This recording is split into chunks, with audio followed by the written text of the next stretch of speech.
Programang ito ay rated SPG, striktong patnubay at gabay ng magulang ang kailangan.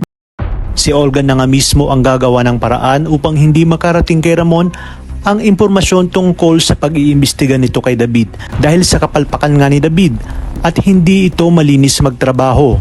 Alam niya kasi na kapag hindi pa siya gumalaw ay maaaring bumagsak si David mula sa itaas at paniguradong sira ang kanilang plano. Sa mansyon ng mga kabalyeros ay hindi naman nagustuhan ni Senyor Facundo ang inasal ng kanyang apong si Pablo at agad niya itong kinausap na humingi ng tawad sa mga Montenegro at kay David.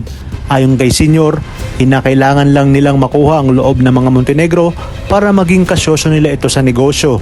At dito hindi nga sila nabigo at nagkaroon sila ng salo-salo para sa kanilang partnership. Sinabi ni Ramon na gusto nilang bawiin ang Quiapo at alam niya umanong malaki ang maitutulong ni Senyor Facundo. Kailangan umano nilang mapabagsak ang imperyo ni Agustos. Sa kabilang banda, hindi pa man nakakalabas si Espinas ay agad itong dinalaw ni Rigor dala ang subpina dahil matibay umano ang kanyang ebidensya tungkol sa iligal na gawain nito sa koreksyonal.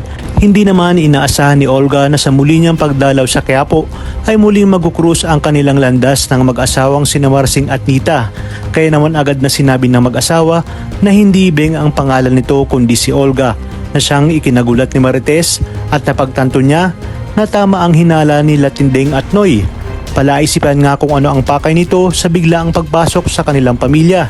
Sinabi ni Marsing at Nita na si Olga ang kapatid ng napangasawa ni Mokang. Ngunit bakit nagpapanggap umano ito? Mariin namang itinanggi ni Olga na kilala niya sina Marsing at Nita.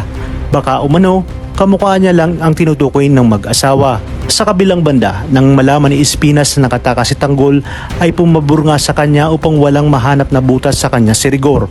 Batid kasi ni Espinas, napipilitin ni Rigor na paaminin si Tanggol.